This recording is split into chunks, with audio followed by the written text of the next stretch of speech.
যেই সূরা শত্রুকে অন্ধ করে দেয়। কি করে দেয়? এই সূরার প্রথম 9টা আয়াত যদি বিপদে পড়ে, শত্রুর কবলে পড়ে আপনি তেলাওয়াত করেন, শত্রুর চোখটারে অন্ধ করে দিবে কে? আল্লাহ। বিশ্বনবী মক্কা থেকে যখন মদিনায় যায়, হিজরতের সময় বিশ্বনবী সূরাত ইয়াসিনের প্রথম 9টা আয়াত তেলাওয়াত করলেন। তেলাওয়াত করে আল্লাহর নাম নিয়ে ঘর থেকে বের হলেন। আশেপাশে কাফেররা ঘুরে কিন্তু বিশ্বনবীরে দেখে না, সবাই খালি এরকম এরকম করে, ডানে বায়ে হাতায় বিশ্বনবীর সামনে দিয়ে যায়, কিন্তু কাফেরদের চোখ অন্ধ করে দিয়েছে কে? আল্লাহ। এজন্য কোরআন তেলাওয়াত করলে কাফেরদের চোখকে অন্ধ বানায় দেয় কে? আল্লাহ। এজন্য সূরার একটা নাম হচ্ছে সূরাতুল মুইম্মা। কি নাম? অন্ধ করে দেয়। তাফসিরে কুরতুবির মুসান্নিফ ইমাম আল কুরতুবি, উনাকে জালিম বাদশা বন্দী করেছিল। ওনার তাফসিরে এসেছে উনি শক্তিশালী লোক ছিলেন, জেলখানা ভেঙে বাঁচার জন্য দিছে দৌড়। উনারেও ধরার জন্য জালিম বাদশার সৈনিকেরা ঘোড়া নিয়ে রওনা হয়েছে, উনিও দৌড়ায়, ঘোড়াও পেছন থেকে আসে। ওমিয়া মানুষ কি ঘোড়ার দৌড়ের সাথে পারে? উনি হাঁটতে হাঁটতে হয়রান হয়ে এক বালুর ময়দানে যে ধপাস করে পড়েছেন। ওরাও ঘোড়া দিয়ে এসে নেমেছে, কিন্তু আজীব তামাশা, উনি বালুতে ধপাস করে পড়েই সূরাত ইয়াসিনের প্রথম 9 আয়াত তেলাওয়াত করতে শুরু করেছেন। ওরা নিচে নেমে ডানে বায়ে সামনে পিছনে খালি খুঁজে, কিন্তু দেখে না, সামনেই কিন্তু বসা। ওদের চোখটার অন্ধ করে দিছে কে? আল্লাহ। বিশ্বাস হয়? ঈমান হয়? এজন্য বিপদে পড়লে সূরাত ইয়াসিনের প্রথম 9 আয়াত পড়তে রাজি আছেন? আল্লাহ তুমি তৌফিক দাও। আরো জোরে পড়েন আমিন। এজন্য আল্লাহ চমৎকার ভাবে এই সূরাটা শুরু করে দিলেন। 2টা কাটা অক্ষর দিয়ে আল্লাহ বললেন ইয়াসিন ওয়াল কুরআনিল হাকীম ইন্নাকা লামিনাল মুরসালিন আলা সিরাতিম মুস্তাকিম। পড়েন সুবহানাল্লাহ। ইয়াসিন সূরাটা শুরু করলেন কি দিয়ে? এটা কি কোনো বাক্য? এটা কি কোনো শব্দ? এটা কি অক্ষর? 2টা। প্রথম অক্ষরের নাম, দ্বিতীয়টা আওয়াজ করে বলেন, প্রথম অক্ষরটার নাম, দ্বিতীয়টা। খুব চমৎকার না? বাক্য দিয়ে এই সূরাটা শুরু করে নাই। যেমন ইযা জুলজিলাতিল আরদু জিলজালাহা, এই সূরার প্রথম আয়াত, এটা একটা বাক্য না? আচ্ছা। ওয়াদ-দুহা ওয়াল-লাইলি ইযা সাজা, বাক্য না? কিন্তু ইয়াসিন এটা কি কোনো বাক্য? এটা কি কোনো শব্দ? না, এটা কাটা 2টা অক্ষর। সুবহানাল্লাহ পড়েন। আল্লাহ 114টা সূরার প্রায় 29টা সূরা এরকম কাটা কাটা অক্ষর দিয়ে শুরু করেছেন। সুবহানাল্লাহ নাই? এই 29টা সূরা কখনো আল্লাহ একটা অক্ষর দিয়ে শুরু করেছেন, কখনো 2টা অক্ষর দিয়ে, কখনো 3টা দিয়ে, কখনো 4টা দিয়ে, কখনো 5টা দিয়ে। একটা অক্ষর দিয়ে আল্লাহ কোরআনের সূরা শুরু করেছেন, এরকম একটা সূরা বলেন। নুন ওয়াল কলামি ওয়া মা ইয়াসতুরুন। নুন, নুন দিয়ে সূরা শুরু হয়ে গেছে। তারপরে কফ, এক অক্ষর দিয়ে সূরা শুরু হয়ে গেছে। সুবহানাল্লাহ পড়েন। সুবহানাল্লাহ। এবার বলেন 2 অক্ষর দিয়ে সূরা শুরু হয়েছে এরকম সূরা বলেন। আমিন। এত দূরে যান কেন? এটা আছে না নাই? ইয়াসিন। সুবহানাল্লাহ পড়েন। ইয়াসিন 2 অক্ষর দিয়ে। তারপরে হামিম। এবার 3 অক্ষর দিয়ে আল্লাহ সূরা শুরু করছেন এরকম। আলিফ লাম মিম তা সিন মিম। আল্লাহু আকবার। আবার 4টা অক্ষর দিয়ে সূরা শুরু হয়েছে এরকম আছে না নাই? আবেশরাব কোন? আলিফ লাম মিম র, আলিফ লাম মিম সদ, আছে না নাই? আবার 5টা কাটা অক্ষর দিয়ে সূরা শুরু হয়েছে এরকম সূরাও আছে না নাই? সূরা মারিয়ামের শুরুতে কি আছে? কাফ হা ইয়া আইন সদ। সুবহানাল্লাহ পড়েন। এরকম প্রায় 29টা সূরা আল্লাহ কাটা কাটা অক্ষর দিয়ে শুরু করেছেন, কোনো বাক্য দিয়ে নয়, কোনো শব্দ দিয়ে নয়। কি দিয়ে? হারফ দিয়ে। হারফ, এই হারফগুলোরে বলে হুরুফ আত-তাহাজ্জি বা হুরুফ আল-মুকাত্তাআত, কাটা কাটা অক্ষর। মনে রাখবেন কোরআনের আয়াতগুলো 2 ভাগে বিভক্ত, একটা মুহকাম, একটা মুতাশাবিহ। মুহকাম মানে যেগুলোর অর্থ আমরা জানি, যেগুলোর ব্যাখ্যা আমরা জানি, যেটার ইন্টারপ্রিটেশন এক্সপ্লেনেশন আমাদের জানা আছে। আর মুতাশাবিহ আমরা অর্থ জানি না, আমরা ব্যাখ্যা জানি না, এটা দিয়ে আসলে কি বুঝাইছে আমরা কেউ জানে না। জানে একজন, চিল্লায় বলেন তিনি কে? আল্লাহ বলেন ওয়া ইন কুনতুম ফি রাইবিম মিম্মা মিম্মা নাযালনা আলা আবদিনা ফাআতু বিসূরাতিম মিন মিসলিহি ওয়াদউ শুহাদাআকুম মিন দুনিল্লাহি ইন কুনতুম সাদিকিন। আল্লাহ বললেন, ও জাহেলি যুগের লোকেরা, শোনো শোনো, এত আরবি কবিতা বানাতে পারো, এত গল্প লিখতে পারো, আরবিতে এত নোবেল বানাতে পারো, উপন্যাস বানাতে পারো, আর্টিকেল লিখতে পারো, আমার নবীর উপর যে কোরআন আমি নাজিল করেছি, এই কোরআনের ব্যাপারে অন্তরে যদি কোনো সন্দেহ থাকে, বাপের বেটা হলে পারলে কোরআনের মতো একটা সূরা বানিয়ে নিয়ে আসো। পারছে? কিয়ামত পর্যন্ত কেউ পারবে? বিশ্বনবী যেই জামানাতে এসেছিলেন, ওই জামানায় আরবি ভাষা সাহিত্যের উৎকর্ষতা সাধিত হয়েছিল। আরবি ভাষার এতটা উৎকর্ষ পৃথিবী কখনো দেখে নাই। কবিতা, গদ্য, পদ্য, গল্প, উপন্যাস, রচনা, প্রবন্ধ, আর্টিকেলের সয়লাব। এই ভাষা সাহিত্যিকদের চোখে আঙ্গুল দিয়ে আল্লাহ বুঝাতে চাইলেন, এত অর্থ করতে পারো, এত ব্যাখ্যা জানো, এত বড় বড় বুলিয়া ওড়াও, এত কিছু তুমি জানো, তাহলে বলো ইয়াসিন অর্থ কি? সুবহানাল্লাহ কইবেন না? তাইলে বল, নুন অর্থ কি? কফ মানে কি? আলিফ লাম রা মানে কি? ফাবুহিতাল্লাযী কাফার। কেউ জানে না, কেউ উত্তর দিতে পারে না। কোন সুবহানাল্লাহ।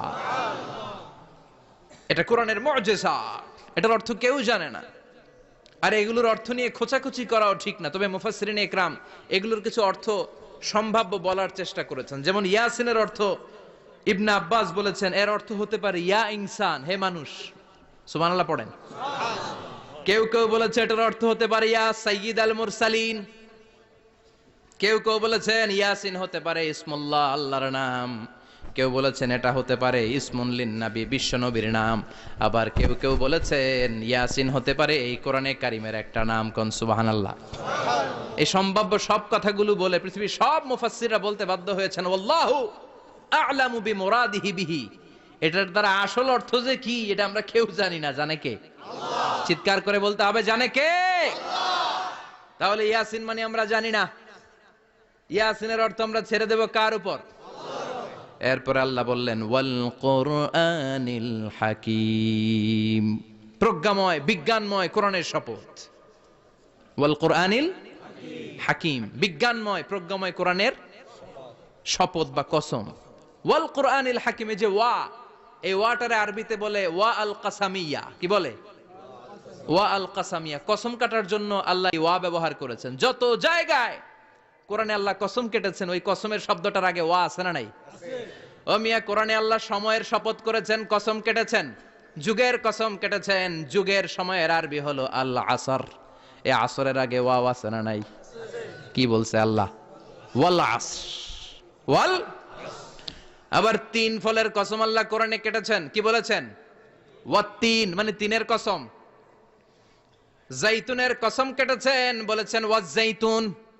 তুর পাহাড়ের কসম কেটেছেন, বলেছেন ওয়াতুর সিনিন। যত জায়গায় কসম, তত জায়গায় ওয়াও আছে না নাই? পাহাড়ের নামে কসম কেটেছেন, আল্লাহ বলেছেন ওয়াতুর। সূর্যের নামে কসম কেটেছেন, আল্লাহ বলেছেন ওয়াশ-শামসি ওয়া দুহাহা। সুবহানাল্লাহ কইবেন না? সুবহানাল্লাহ। ফজরের নামে কসম কেটেছেন, কি বলেছেন? ওয়াল ফাজর। জিলহজ মাসের প্রথম 10 রাতের কসম কেটেছেন, কি বলেছেন? ওয়া লায়ালিন আশর। জোর আর বেজরের কসম কেটেছেন, আল্লাহ বলেছেন ওয়াশ-শাফঈ ওয়াল ওয়াতর।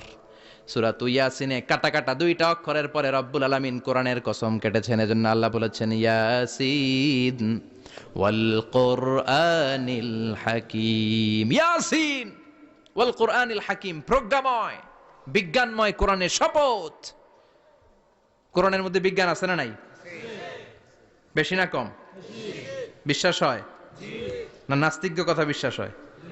নাস্তিকরা বলে কোরআনের মধ্যে বিজ্ঞান নাই, কোরআনের মধ্যে সায়েন্স নাই, কোরআনের ভেতরে টেকনোলজি নাই। কিন্তু কোরআন বলে এমন কিছু নাই, মানুষের প্রয়োজনীয় এমন কিছু নাই যেটা আমার ভিতরে নাই। আল্লাহু আকবার।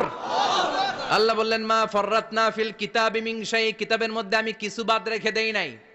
ইতিহাসের কথা বলেছি, পাতালপুরীর কথা বলেছি, ঊর্ধ্ব জগতের কথা বলেছি, মহাকাশের কথা বলেছি, cosmology, astrology, geology, zoology, botany, human anatomy, embryology, সব কিছুর কথা কোরআনের মধ্যে দিয়েছে কে? আল্লাহ। কোরআনের ভেতরে মানুষের কথা আছে না নাই? আছে। কোরআনের মধ্যে গাভীর কথা আছে না নাই? গাভীর কথাও আছে। কই আছে? হ্যাঁ, সূরাতুল গাভীর সূরা। সুবহানাল্লাহ কইবেন না? মানুষের কথা আছে সূরাতুল ইনসান, জিনদের কথা আছে সূরাতুল জিন, মাকড়সার কথা আছে সূরাতুল আনকাবুত, মৌমাছির কথা আছে সূরাতুন নাহাল। মৌমাছির কথা বলেছেন, দুধের কথা বলেছেন, প্রাণীর কথা বলেছেন, খাদ্যের কথা বলেছেন, মানুষের দেহ বৈশিষ্ট্যের কথাও বলেছেন। চিৎকার করে পড়েন আল্লাহু আকবার। আল্লাহ বললেন ওয়া আওহা রাব্বুকা ইলান নাহলি আনিত্তাখিযি মিনাল জিবালি বুয়ুতাও ওয়া মিনাশ শাজারি ওয়া মিম্মা ইয়ারিশুন। সুবহানাল্লাহ পড়েন। ওয়া আওহা রাব্বুকা ইলান নাহল, আল্লাহ মৌমাছির কাছে সিক্রেট মেসেজ পাঠিয়েছেন। সুবহানাল্লাহ পড়েন। ওহীকে আরবিতে বলে সিক্রেট মেসেজ। ওয়াল কুরআনিল হাকিম, বিজ্ঞানময় কোরআনের শপথ, প্রজ্ঞাময় কোরআনের শপথ। বিশ্বনবী বলেন লা তুহসা আজাইবুহু, কোরআনের আশ্চর্যান্বিতার কোনো শেষ নাই। ওয়ালা তাবলা গারাইবুহু, কোরআন কোনদিন কারো কাছে পুরাতন মনে হয় না। ফিহি মাসাবিহুল হুদা, কোরআনের মধ্যে আছে হেদায়েতের মশাল। ওয়া মানারুল হিকমা, কোরআন হলো বিজ্ঞানের সুউচ্চ মিনার। লা তুহসা আজাইবুহু, কোরআনের আশ্চর্যান্বিতার শেষ নাই। যতই পড়বেন আপনি আশ্চর্য হয়ে যাবেন, যতই স্টাডি করবেন, যতই অধ্যয়ন করবেন, আপনার চোখকে খুলে দিবে কে? ওয়ালা তাবলা গারাইবুহু, কোরআন কখনো পুরাতন হয় না। পুরান হয় নাকি? যার বয়স 50 বছর ধরে নামাজি মানুষ, প্রতি নামাজের প্রত্যেক রাকাতে কোন সূরা পড়া লাগে? তো 50 বছর যদি কেউ নামাজি হয়, তাহলে কত লক্ষবার উনি সূরা ফাতিহা পড়ছে উনি নিজে জানে? তারপরেও কোনোদিন কি মনে হয়েছে সূরা ফাতিহাটা একটু পুরান পুরান লাগে? আজকে কুল হল্লা দিয়ে শুরু করুন, কথা বলেন। পুরান লাগছে কোনোদিন? এত পড়ছি এটা, আজকে আর এটা না, আজকে আর একটা, এরকম মনে হয়? ওয়ালা তাবলা গারাইবুহু, পুরান লাগে না। প্রতিদিন নতুন, প্রতিনিয়তই নতুন, অলওয়েজ নিউ, সব সময় নতুন। এজন্য বিশ্বনবী বললেন লা তুহসা আজাইবুহু, কোরআনের আশ্চর্যান্বিতার শেষ নাই। ওয়ালা তাবলা গারাইবুহু, কোরআন কখনো পুরাতন হয় না। ফিহি মাসাবিহুল হুদা, কোরআনের মধ্যে আছে হেদায়েতের মশাল। ওয়া মানারুল হিকমা, কোরআন হলো বিজ্ঞানের সুউচ্চ মিনার। সুবহানাল্লাহ। আল্লাহ বললেন ওয়া আওহা রাব্বুকা ইলান নাহাল, আমি মৌমাছির কাছে মেসেজ দিলাম, সিক্রেট মেসেজ। আনিত্তাখিযি মিনাল জিবালি বুয়ুতা, তোমরা পাহাড়ের মধ্যে তোমাদের বাড়ি বানাও, মৌচাক বানাও। ওমিনা সাজার, গাছের মগ ডালে, বড় বড় ডালে তোমরা বাসা বানাও। ওয়া মিম্মা ইয়ারিশুন, উঁচু উঁচু জায়গায় মৌচাক বানাও, যাতে করে গ্রামের ছোট্ট ছেলেরা ঢিল মারতে না পারে। কোন সুবহানাল্লাহ। মৌমাছির আল্লাহ শিখাই দিছে। নিচু জায়গায় কোনোদিন মৌমাছির বাসা দেখবেন? নিচু জায়গায় সহজে নাগাল পাওয়া যায়, ধরা যায়। কথা কন। ডাল বেয়ে মগ ডালে ওঠা লাগে মধু খাইতে চাইলে। চিল্লায় বলেন ঠিক কিনা? আল্লাহ সিক্রেট মেসেজ দিলেন আর বললেন আনিত্তাখিযি। আলেম যারা আছেন বলেন তো, ইত্তাখিযি এটা কি মুজাক্কারের সিগা না মুয়ান্নাসের সিগা? মুয়ান্নাস, মাশাআল্লাহ। এটা স্ত্রীবাচক শব্দ। আল্লাহ মৌমাছিকে যে মেসেজ করছে, পুরুষ মৌমাছিরে কয় নাই, এটা নারী মৌমাছিরে কইছে। চিল্লায় এখন সুবহানাল্লাহ। এখন গবেষণা করে দেখা গিয়েছে, কার্ল ভন ফ্রিচ, একজন অস্ট্রিয়ান বিজ্ঞানী, উনি এটা নিয়ে গবেষণা করে 73 সালে 1973 নোবেল পেয়ে গেছে। এই আয়াতের উপর গবেষণা করে আল্লাহ কেমন করে সিক্রেট মেসেজ দিয়েছেন, কেমন করে মৌমাছি মৌচাকের বাসা বাঁধে, কেমন করে মধু আহরিত হয়, এটার উপর গবেষণা করে উনি একটা বই লিখেছেন, দ্য ডান্সিং বিজ। নেচে যাওয়া মৌমাছিগুলো, নাচতে নাচতে যেতে থাকা মৌমাছিগুলোর উপর একটা বই লিখে, দ্য ডান্সিং বিজ লিখে উনি নোবেল প্রাইজ পেয়েছেন এই মধুর উপরে। চিল্লায় পড়েন আল্লাহু আকবার। এখন কোরআনের আয়াত থেকে বোঝা গেল আনিত্তাখিযি মিনাল জিবালি বুয়ুতা, আল্লাহ নারী মৌমাছিকে বলেছেন মৌচাক বানাও, তোমাদের মধু রাখার জন্য বাসা বানাও। কার্ল ভন ফ্রিচ গবেষণা করে পেয়েছে, মৌচাকের বাসা বানানো হয়, মধু আহরণ করা হয়, যেই মৌমাছিটা নেতৃত্ব দেয় এটা পুরুষ মৌমাছি নয়, এটা হলো মহিলা মৌমাছি। কোন সুবহানাল্লাহ। পুরো মৌচাকের মধ্যে মধু আহরণ, মধু নেওয়া, পুরো প্রসিডিউরটা সারার জন্য কোনো পুরুষ মৌমাছি লিডিং দেয় না, লিডিং দেয় একটা নারী মৌমাছি, স্ত্রী মৌমাছি। এজন্য ইত্তাখিয, ম্যাসকুলিন জেন্ডার ইউজ না করে আল্লাহ বলেছেন ইত্তাখিযি। নারী মৌমাছিকে আল্লাহ অ্যাড্রেস করে বলেছেন যাও মৌচাক বানাও আর এটার মধ্যে মধু আহরণ করো। চিল্লায় পড়েন আল্লাহু আকবার। আল্লাহ বললেন ইত্তাখিযি মিনাল জিবালি বুয়ুতা, পাহাড়ের মধ্যে ঘর বানাও, অমিনাস সাজার গাছের বড় ডালের মধ্যে ঘর বানাও, ওয়ামিম্মা ইয়ারিশুন, উঁচু উঁচু জায়গায় ঘর বানাও। উনি গবেষণা পেয়েছেন এই মধুর মধ্যে অসাধারণ কিছু ন্যাচারাল অ্যান্টিসেপটিক আছে। কি আছে? Natural antiseptic. এটার নাম হচ্ছে প্রপিলিস। প্রপিলিস নামে একটা লিকুইড পাওয়া যায় মৌচাকের মধ্যে। এটা কাটা জায়গায় লাগা দিলে স্যাভলন ডেটল কিছু লাগানো লাগবে না। ওই প্রপিলিসের কারণে আপনার কাটা জায়গা এমনি শুকায় যাবে। সুবহানাল্লাহ পড়েন। দ্বিতীয় বিশ্বযুদ্ধে রাশিয়ান যত সৈনিকরা যুদ্ধে আহত হতো, ওরা আলাদা করে অ্যান্টিসেপটিক খাইতো না, ওরা মধু আইনা লাগাই দিত আর সুস্থ হয়ে যেত। সুবহানাল্লাহ পড়েন। নিউজিল্যান্ডের কিছু বিজ্ঞানীরা আবিষ্কার করেছে মৌমাছির হুলের ভিতরে রেমিটিক ফিভারের অ্যান্টিবায়োটিক আছে। অনেকের বাত জ্বর হয়, বাতের ব্যথা থাকে না? থাকে, মুরব্বীদের বেশি হয়। ওই জায়গার মধ্যে যদি আপনি মৌমাছি এনে ঢুকাই দিতে পারেন, মৌমাছির হুল লাগাই দিতে পারেন, ভালো হয়ে যাবে। মৌমাছি যখন হুল ফুটায় আরাম লাগে না অনেক? খাইছেন? কামড় খাইছেন? হ্যাঁ, মজা লাগে। তো নিউজিল্যান্ডের এই গবেষকরা এরা আবিষ্কার করেছে যে মৌমাছি যদি হুল ফুটিয়ে দেয়, ওইখানে বাতের ব্যথা থাকলে, বেদনা থাকলে এটা ভালো হয়ে যাবে। আমি নিজে দেখেছি, বিবিসি একটা ডকুমেন্টারি। ইজিপশিয়ান একজন ফিজিশিয়ান, চিকিৎসক, উনি ওনার বাতের ব্যথায় আক্রান্ত যত রুগীরা আছে ওদের গায়ের মধ্যে মৌমাছি এনে এনে নিজে নিজে হুল ফুটায়। রুগী চিৎকার মারে, ও মাগো, ও আল্লাহ গো, কিন্তু একদিন পরে ব্যথা নাই, আর কয় ভালো হয়ে গেছি। সুবহানাল্লাহ কইবেন না? তো এজন্য এই কার্ল বন ফ্রিজ 1973-তে দ্য ডান্সিং বিজ লেখে গোটা বিশ্বকে তাক লাগিয়ে দিয়েছে। তার গবেষণার প্রতিটি পয়েন্ট কোরআনের এই আয়াতের সাথে মিলে যায়। চিৎকার করে পড়েন আল্লাহু আকবার। এই যে আমরা মধু খাই, এই মৌচাকের ভেতরে অন এন অ্যাভারেজ অ্যারাউন্ড 60,000 মৌমাছি থাকে। তিন ভাগে, একটা হচ্ছে কুইন বি, একটা মেল বি, আর একটা হচ্ছে ওয়ার্কার বি। একটা থাকে রানী মৌমাছি, এর নেতৃত্বে সবাই চলে। আর একটা থাকে মেল বি, পুরুষ মৌমাছি, বংশ বাড়ানোর জন্য এদের কাজে লাগে। আর সব হচ্ছে ওয়ার্কার বি, সবাই কাজ করে। আল্লাহ বললেন সুম্মা কুলি মিন কুল্লি সামারাত ফাসলুকি সুবুলা রাব্বিকি যুলুলা। আল্লাহ সিক্রেট মেসেজ দিয়ে বললেন গাছের উপরে বাসাবাদ, পাহাড়ের উপরে মৌচাকের বাসাবাদ, উঁচু উঁচু জায়গায় তোমরা তোমাদের বাসা বাঁধো। সুম্মা কুলি মিন কুল্লি সামারাত, এরপর এলাকার যত মিষ্টি মিষ্টি ফুল আছে, ফল আছে, ওখান থেকে রস নিয়ে আসো। সুবহানাল্লাহ। পুষ্প রস সংগ্রহ করে মধুগুলো, এটার বলে sweet nectar. They collect the sweet nectar from the flowers. এবং মধুর মধ্যে এত চমৎকার জিনিস থাকার কারণ হচ্ছে মৌমাছিগুলো ওই এলাকার সব ধরনের ফুল, ভালো ভালো সুগন্ধযুক্ত ফুল ফল থেকে রস নিয়ে আসে। তো ওই গাছগুলোর মধ্যে বনাজি গাছ আছে না নাই? ঔষধি গাছ আছে না নাই? এজন্য মধুরে বলা হয় সব রোগের ঔষধ। যত বনাজি ঔষধি গাছের নির্যাস আর পুষ্প রস আছে, সব আল্লাহ মধুর ভিতরে ঢুকায়া মধুকে আল্লাহ ন্যাচারাল ভ্যাকসিন বানিয়ে দিয়েছেন। চিল্লায়ে পড়েন আল্লাহু আকবার। আল্লাহ বললেন সুম্মা কুলি মিন কুল্লি সামারাত, সব ফল আর ফুল থেকে নেকটার পুষ্পরস নিয়ে আসো। ফাসলুকি সুবুলা রাব্বিকি যুলুলা, যেমন যেমন গিয়েছিলা পথ চিনায় আবার ফিরে আসো। ইয়াখরুজু মিন বুতুনিহা শারাব, এরপর তাদের পেট থেকে বের হয় শারাব। মুখতালিফুন আলওয়ানু, এক একটা মধুর কালার হয়ে যায় এক এক রকম। কোন সুবহানাল্লাহ। সরষে ফুলের মধু একটু সাদা সাদা হয় না? আমি হচ্ছি মধু খাওয়ার পোক।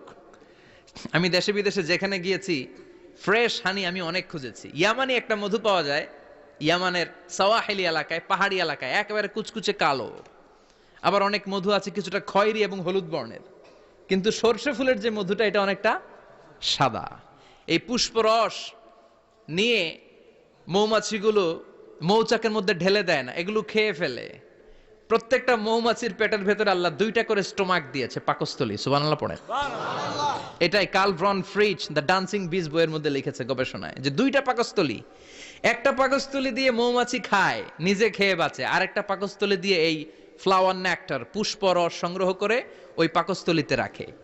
ওই পাকস্থলীর ভেতরে আল্লাহ একটা ন্যাচারাল এনজাইম দিয়েছেন। ওই এনজাইমের সাথে ওই পুষ্প রসটা মিক্সড হয়। তারপরে আরেকটা টিউব আছে, ওই টিউব দিয়ে মৌমাছি যে সে বাসার মধ্যে মৌমাছি যে সেখানে সাপ্লাই করে দিয়ে আসে, মধু ঢুকিয়ে দিয়ে আসে। চিল্লায় পড়েন সুবহানাল্লাহ। তার মানে বিষয়টা এমন না ফুলের রস নিয়ে মৌচাকের দিয়ে আসলো, ফুলের রস সে নেয়, তার স্পেশাল একটা স্টোমাকের মধ্যে ঢুকায়, সেখানে এনজাইম দিয়ে, পাচক রস দিয়ে আল্লাহ এটাকে সমৃদ্ধ করে দেয়। তারপর আলাদা একটা নল দিয়ে টিউব দিয়ে মৌচাকের ভেতরে ঢুকিয়ে দেয়। কোন সুবহানাল্লাহ। কি অসাধারণ পদ্ধতিতে আল্লাহ এই মধু বানালেন। আর কি সুন্দর মধু হাতের মধ্যে লয়া জিব্বা দিয়া চাটে আর গান গায়, মধু হই হই বিষাবাইলা। আছে না নাই? আল্লাহ শুকরিয়া নাই? মধু খায় আর গান গায়, মধু হই হই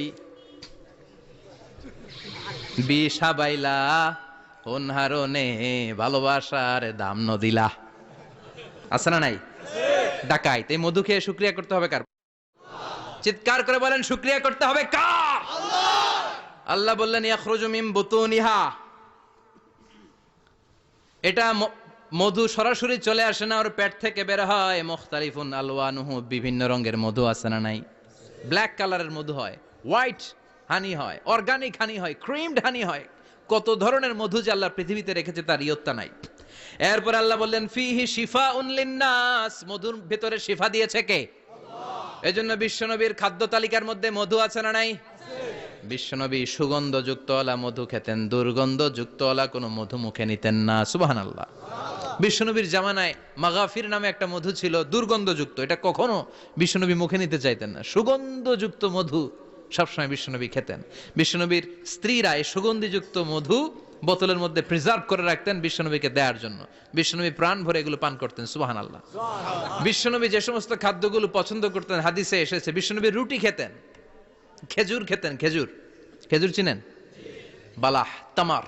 দুধ খেতেন, এই মধু খেতেন, জব খেতেন, বার্লি খেতেন, লাউ খেতেন, রুম্মান, ডালিম ফল, আনার ফল।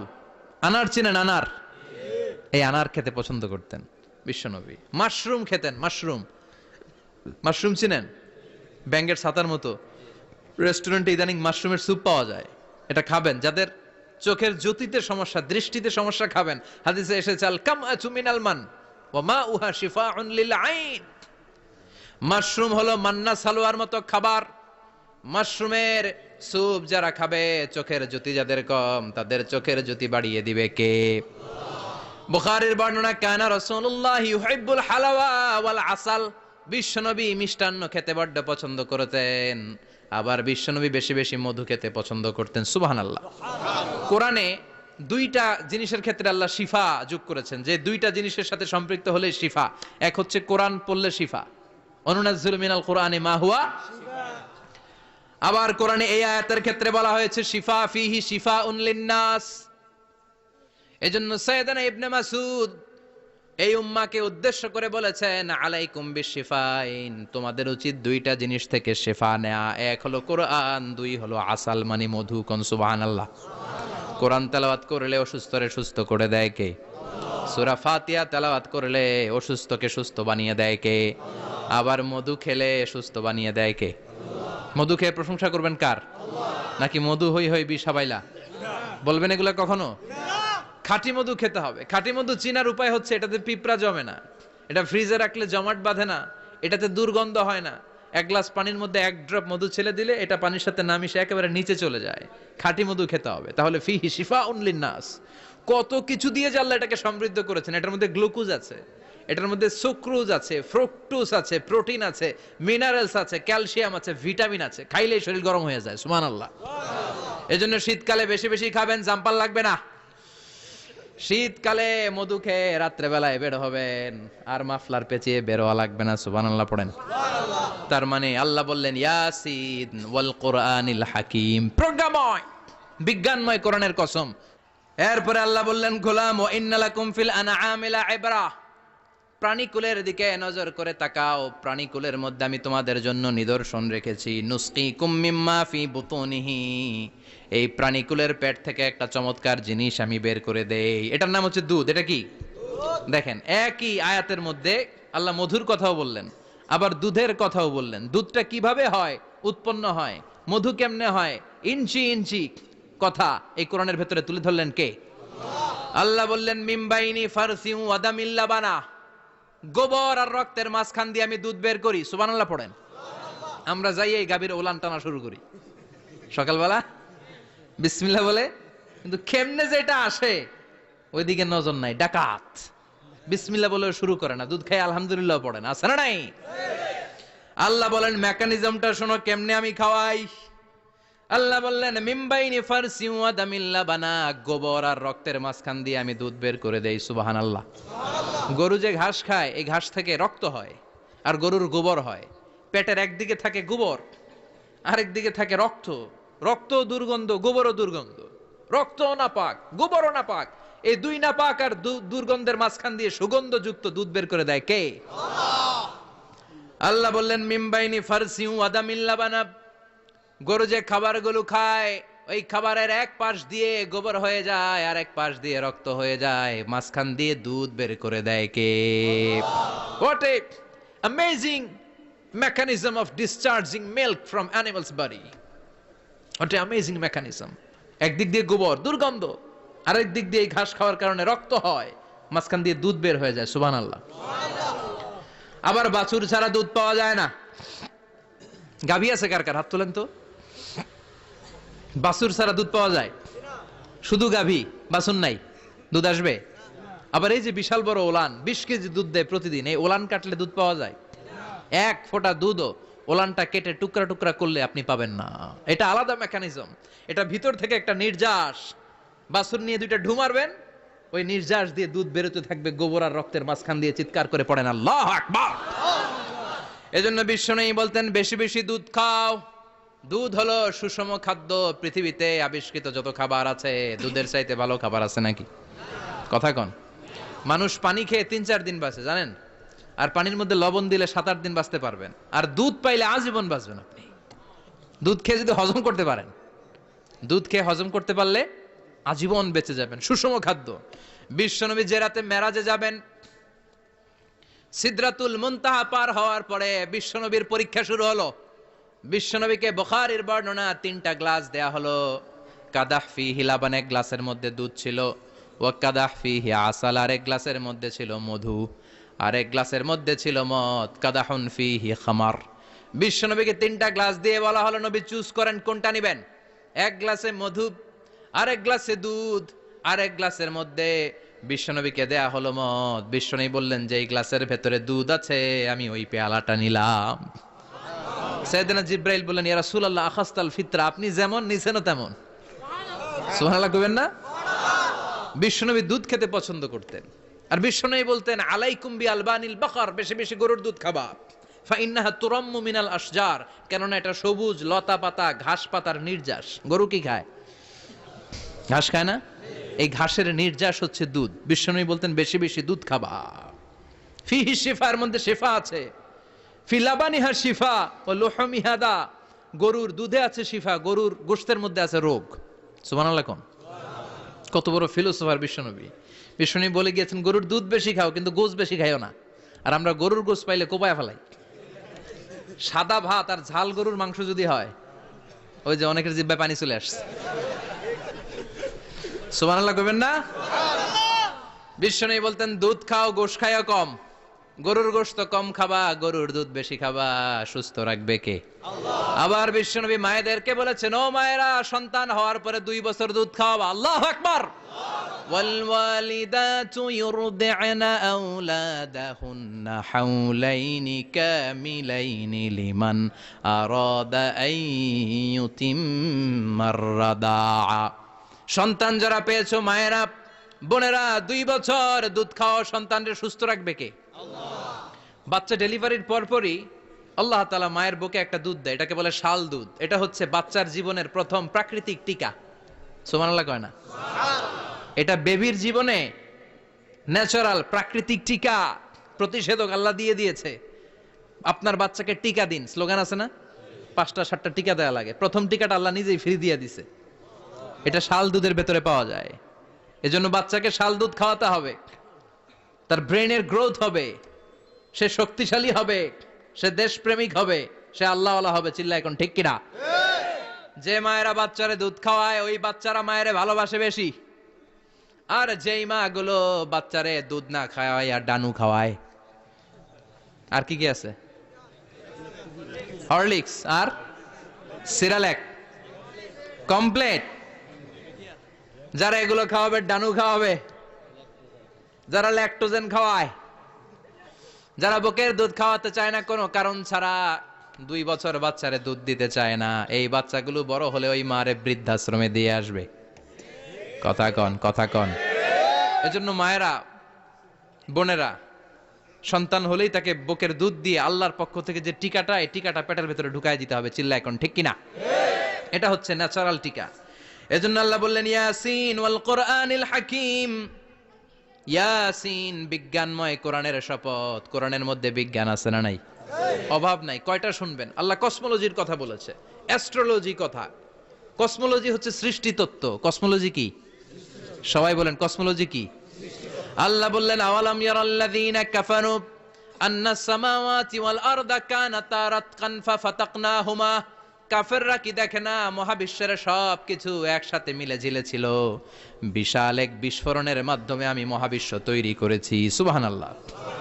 আদিতে, শুরুতে কিন্তু সব আকাশ, বাতাস, জমিন, চন্দ্র, সূর্য, নক্ষত্র, গ্রহ, নীহারিকা পুঞ্জ, গ্যালাক্সি, ব্ল্যাক হোল সবকিছু মিলেমিশে একসাথে ছিল। এটার ঘনত্ব ছিল খুব বেশি। মহাবিশ্বের সবকিছু ছিল একটা বিন্দু। এটাকে বিজ্ঞানীরা নাম দিয়েছে দ্য সিঙ্গুলারিটি, মহা একত্ব। এরপর একটা প্রচন্ড বিস্ফোরণের মধ্য দিয়ে মহাবিশ্ব সৃষ্টি হয়েছে। এটার ওরা নাম দিয়েছে বিগ ব্যাং থিওরি। কি নাম? স্টিফেন হকিং সবচেয়ে বড় পদার্থবিজ্ঞানী ছিল। সে একটা বই লিখেছে, from the brief history of time, a brief history of time from big bang two black hole. সেখানে সে প্রমাণ করেছে কোরআনের এই আয়াত, কানাতা রাতকান, মহাবিশ্বের সবকিছু একটা বিন্দু ছিল। চাঁদ, সূর্য, গ্রহ, তারা সব কি ছিল? কথা বলেন, সবাই বলেন। একটা মাত্র বিন্দু ছিল। আল্লাহ বলেন, don't the disbeliever observe that the heavens and earth were joint together, then I separated with a gigantic sound explosion. সব একসাথে ছিল, চাঁদ, তারা, আকাশ, নদী, নালা সব একসাথে। তারপরে একটা বিকট বিস্ফোরণের মধ্য দিয়ে পৃথিবী হয়েছে, এ চাঁদ হয়েছে, চন্দ্র হয়েছে, সূর্য হয়েছে, মহাবিশ্বের সবকিছু এই মহাবিস্ফোরণের মধ্য দিয়ে হয়েছে। চিৎকার করে পড়েন আল্লাহু আকবার। এই যে ছোট্ট পৃথিবীতে আমরা বসে আছি, এই পৃথিবীর চেয়ে সূর্য 13 লক্ষ গুণ বড়। চিল্লায় পড়েন আল্লাহু আকবার। এটা কি বাড়ির কাছের কথা? 13 লক্ষ গুণ বড়, কল্পনা করা যায়? তার মানে কি সূর্যই সবচেয়ে বড়? না, সূর্যের চেয়ে অনেক বড় বড় তারা আছে। ব্যাটেল জিউস নামে একটা তারা আছে মহাকাশে, যেটা যে সূর্য পৃথিবীর চেয়ে 13 লক্ষ গুণ বড়। এই ব্যাটেল জিউস তারা সূর্যের চেয়ে 33 কোটি গুণ বড়। এই ব্যাটেল জিউস তারাটাই কি সবচেয়ে বড়? না, এর চেয়েও কত বড় তারা যা আছে কোনো হিসাব নাই। এরকম বিশাল বিশাল তারা ঘুরতে ঘুরতে মাওয়াকিউন নুজুম, ব্ল্যাক হোল নামে একটা রেঞ্জ আছে। এই রেঞ্জের মধ্যে যদি ঢুকে যায়, ছোট্ট বাচ্চার মুখে চকলেট দিলে বাচ্চা যেমনি চকলেট চুষে খেয়ে ফেলে, এই বিশাল বিশাল তারাগুলো ব্ল্যাক হোলের মধ্যে ঢুকলে এক মুহূর্তের মধ্যে নিঃশেষ হয়ে যায়। চিল্লায় পড়েন আল্লাহু আকবার। এজন্য আল্লাহ বললেন ফালা উকসিমু বিমাওয়াকিউন নুজুম, এই তারকা নিঃশেষ হওয়ার যে জায়গাটা, এই জায়গার কসম আমি কোরআনের মধ্যে খেলাম। এই ব্ল্যাক হোলের রেঞ্জের ভেতরে তারা আসলে মুহূর্তের মধ্যে নিঃশেষ বানিয়ে দেয় কে? একটা তারার চেয়ে আরেকটা তারা বড়। এরকম হাজার কোটি তারা মিলে আমাদের গ্যালাক্সি। এই গ্যালাক্সির নাম হচ্ছে মিল্কি ওয়ে। কি নাম? আমাদের গ্যালাক্সির নাম কি? সবাই বলেন তো। Milky Way. কি নাম? এরকম একটা গ্যালাক্সি না, লক্ষ কোটি গ্যালাক্সি আছে। আমাদের গ্যালাক্সির পরে সবচেয়ে কাছের গ্যালাক্সির নাম অ্যান্ড্রোমেডা।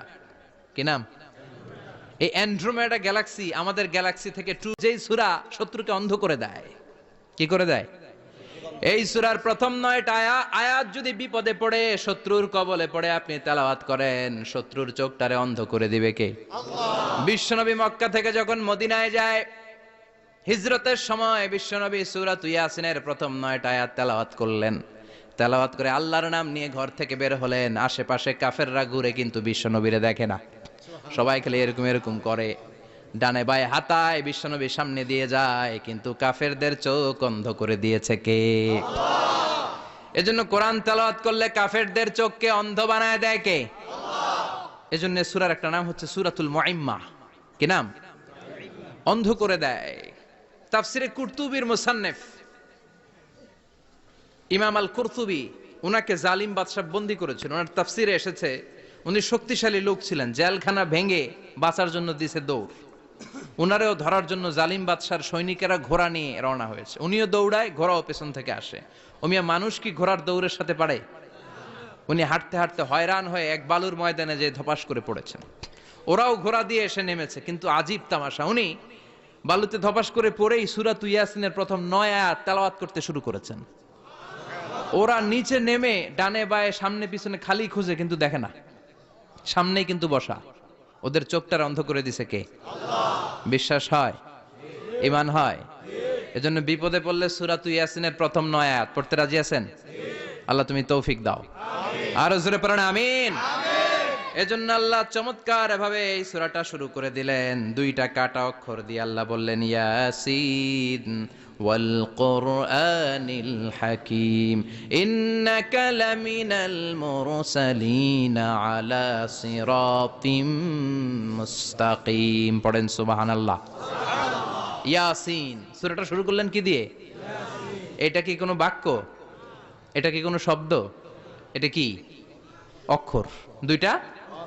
প্রথম অক্ষরের নাম, দ্বিতীয়টা আওয়াজ করে বলেন। প্রথম অক্ষরটার নাম, দ্বিতীয়টা। খুব চমৎকার না? বাক্য দিয়ে এই সূরাটা শুরু করে নাই। যেমন ইদা জুলজিলাতিল আরদু জিলজালাহা, এই সূরার প্রথম আয়াত, এটা একটা বাক্য না? আচ্ছা। ওয়াদ-দুহা ওয়াল-লাইলি ইযা সাজা, বাক্য না? কিন্তু ইয়াসিন, এটা কি কোনো বাক্য? এটা কি কোনো শব্দ? না, এটা কাটা দুইটা অক্ষর। সুবহানাল্লাহ পড়েন। আল্লাহ 114টা সূরার প্রায় 29টা সূরা এরকম কাটা কাটা অক্ষর দিয়ে শুরু করেছেন। সুবহানাল্লাহ নাই? এই 29টা সূরা কখনো আল্লাহ একটা অক্ষর দিয়ে শুরু করেছেন, কখনো দুইটা অক্ষর দিয়ে, কখনো তিনটা দিয়ে, কখনো চারটা দিয়ে, কখনো পাঁচটা দিয়ে। একটা অক্ষর দিয়ে আল্লাহ কোরআনের সূরা শুরু করেছেন। এরকম একটা সূরা বলেন। নুন ওয়াল কলামি ওয়া মা ইয়াসতুরুন।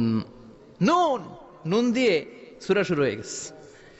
তারপরে কফ, এক অক্ষর দিয়ে সূরা শুরু হয়ে গেছে। সুবহানাল্লাহ পড়েন। সুবহানাল্লাহ।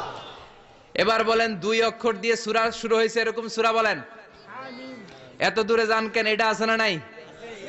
ইয়াসিন। সুবহানাল্লাহ পড়েন। ইয়াসিন দুই অক্ষর দিয়ে। তারপরে হামিম।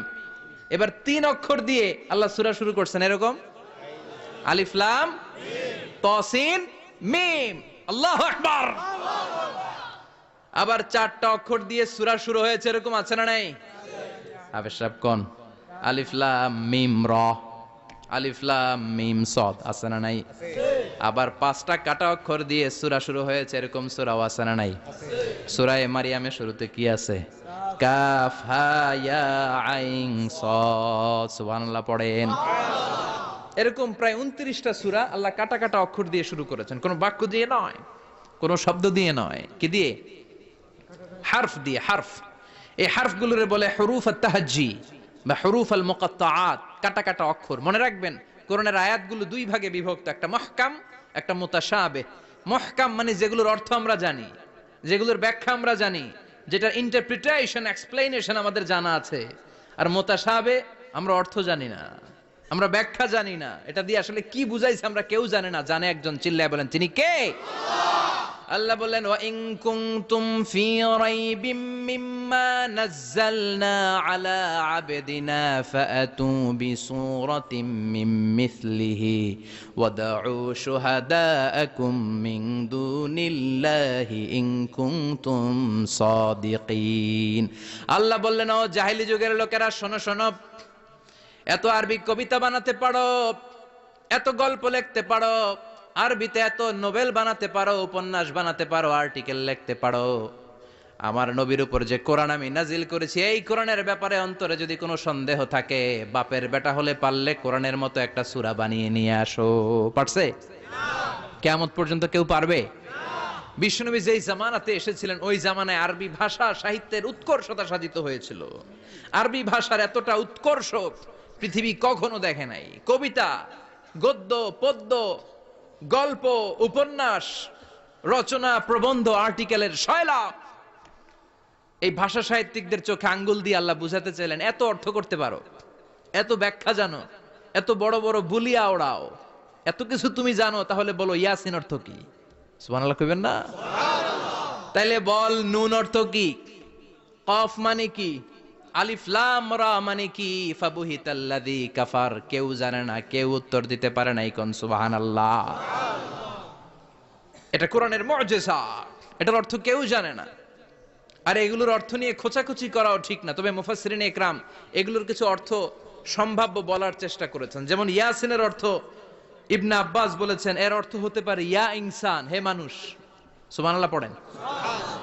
কেউ কেউ বলেছে এটার অর্থ হতে পারে ইয়া সাইয়্যিদ আল মুরসালিন। কেউ কেউ বলেছেন ইয়াসিন হতে পারে ইসমুল্লাহ, আল্লাহর নাম। কেউ বলেছেন এটা হতে পারে ইসমুন লিন নবী, বিশ্ব নবীর নাম। আবার কেউ কেউ বলেছেন ইয়াসিন হতে পারে এই কোরআনে কারিমের একটা নাম। কোন সুবহানাল্লাহ। এই সম্ভাব্য সব কথাগুলো বলে পৃথিবীর সব মুফাসসিররা বলতে বাধ্য হয়েছেন আল্লাহু আ'লামু বিমুরাদিহি বিহি। এটার দ্বারা আসল অর্থ যে কি এটা আমরা কেউ জানি না। জানে কে? আল্লাহ। চিৎকার করে বলতে হবে জানে কে? আল্লাহ। তাহলে ইয়াসিন মানে আমরা জানি না, ইয়াসিনের অর্থ আমরা ছেড়ে দেব কার উপর? এরপর আল্লাহ বললেন ওয়াল কোরআনিল হাকিম, প্রজ্ঞাময় বিজ্ঞানময় কোরআনের শপথ। ওয়াল কোরআনিল হাকিম, বিজ্ঞানময় প্রজ্ঞাময় কোরআনের শপথ বা কসম। ওয়াল কোরআনিল হাকিমে যে ওয়া, এই ওয়াটারে আরবিতে বলে ওয়া আল কাসামিয়া। কি বলে? ওয়া আল কাসামিয়া। কসম কাটার জন্য আল্লাহ ওয়া ব্যবহার করেছেন। যত জায়গায় কোরআনে আল্লাহ কসম কেটেছেন ওই কসমের শব্দটার আগে ওয়া আছে না নাই? ও মিয়া, কোরআনে আল্লাহ সময়ের শপথ করেছেন, কসম কেটেছেন, যুগের কসম কেটেছেন। যুগের সময়ের আরবি হলো আল আসর। এই আসরের আগে ওয়া আছে না নাই? কি বলছে আল্লাহ? ওয়াল আসর, ওয়াল। আবার তিন ফলের কসম আল্লাহ কোরআনে কেটেছেন। কি বলেছেন? ওয়াত্তিন মানে তিনের কসম। জাইতুনের কসম কেটেছেন, বলেছেন ওয়াজ জাইতুন। তুর পাহাড়ের কসম কেটেছেন, বলেছেন ওয়া তুরে সিনিন। যত জায়গায় কসম তত জায়গায় ওয়াও আছে না নাই? পাহাড়ের নামে কসম কেটেছেন, আল্লাহ বলেছেন ওয়া তুর। সূর্যের নামে কসম কেটেছেন, আল্লাহ বলেছেন ওয়াশ শামসি ওয়া দুহাহা। সুবহানাল্লাহ কইবেন না? সুবহানাল্লাহ। ফজরের নামে কসম কেটেছেন, কি বলেছেন? ওয়াল ফাজর। জিলহজ মাসের প্রথম 10 রাতের কসম কেটেছেন, কি বলেছেন? ওয়া লায়ালিন আশর। জোর আর বেজরের কসম কেটেছেন, আল্লাহ বলেছেন ওয়াশ-শাফঈ ওয়াল ওয়াতর। সূরা ইয়াসিনে কাটা কাটা দুইটা অক্ষরের পরে রব্বুল আলামিন কোরআনের কসম কেটেছেন। এজন্য আল্লাহ বলেছেন ইয়াসিন ওয়াল কোরআনিল হাকিম। ইয়াসিন ওয়াল কোরআনিল হাকিম, প্রজ্ঞাময় বিজ্ঞানময় কোরআনের শপথ। কোরআনের মধ্যে বিজ্ঞান আছে না নাই? বেশি না কম? বিশ্বাস হয় না নাস্তিকদের কথা বিশ্বাস হয়? নাস্তিকরা বলে কোরআনের মধ্যে বিজ্ঞান নাই, কোরআনের মধ্যে সায়েন্স নাই, কোরআনের ভেতরে টেকনোলজি নাই। কিন্তু কোরআন বলে এমন কিছু নাই মানুষের প্রয়োজন